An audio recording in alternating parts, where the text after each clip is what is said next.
de la population congolaise à Toronto. Il y a un centre communautaire qui vient de voir le jour à Toronto, un nouveau centre, une initiative de l'Église Centre chrétien Parole de vie.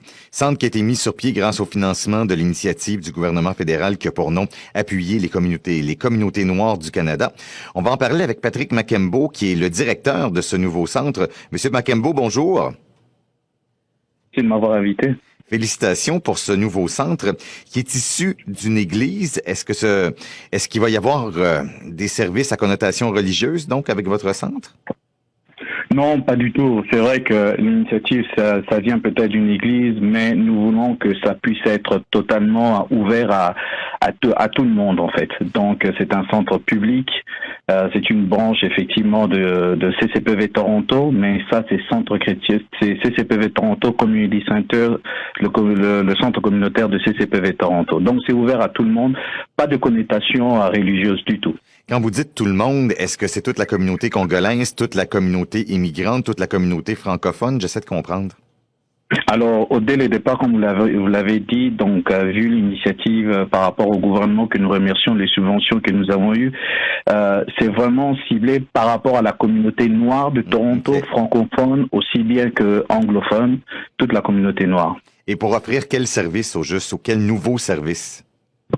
Bon, en tout cas, c'est surtout dans notre service. Nos services, nous avons par exemple le service d'emploi. Nous sommes en train de mettre en place, ça va être fini dans quelques jours. On est en collaboration avec plusieurs agences d'emploi. Vu que nous sommes un centre bilingue, ça va nous permettre de mettre, comment dirais-je, d'exposer les membres de notre communauté facilement à l'emploi, donc une intégration facilement à la vie professionnelle. Et puis on a aussi le service de traduction. Ce service-là nous permettra, comme vous le savez, moi-même j'ai eu l'expérience de cela. Quand vous arrivez nouvellement dans un pays comme le Canada, et puis surtout vous arrivez à Toronto, si vous n'avez pas la langue, c'est la barrière linguistique, c'est un blocage à beaucoup de choses, et puis ça peut même enlever de l'assurance.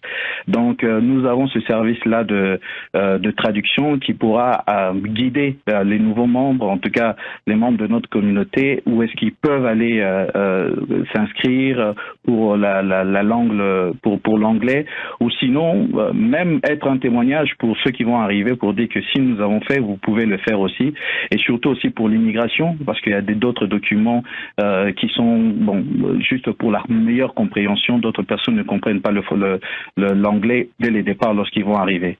Et puis on a aussi un service, c'est pour tout le monde. Je pense que peut-être plus les jeunes seront intéressés.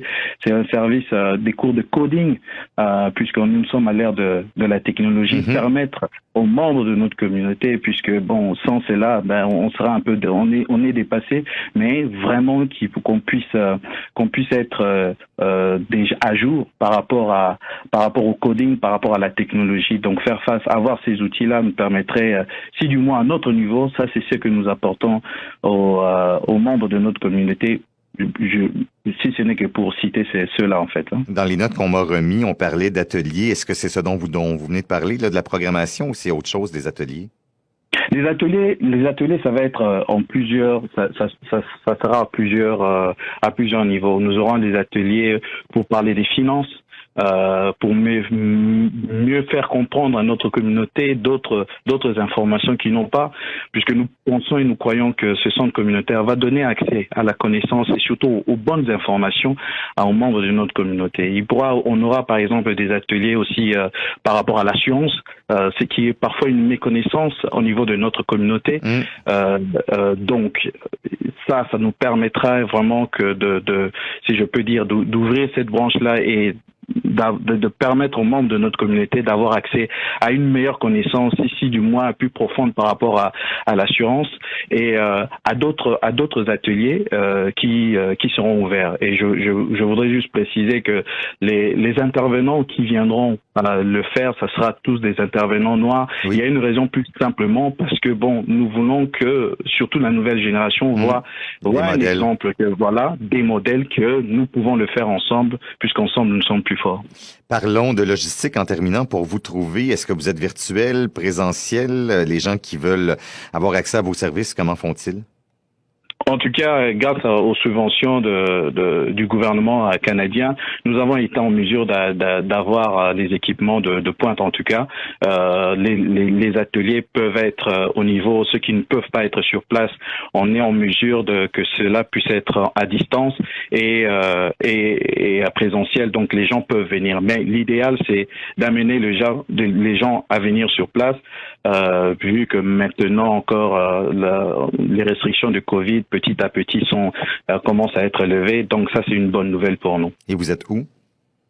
Nous sommes à 246 Brockport Drive à Etobicoke, à Toronto en fait. Etobicoke, c'est à Toronto. 246 Brockport Drive.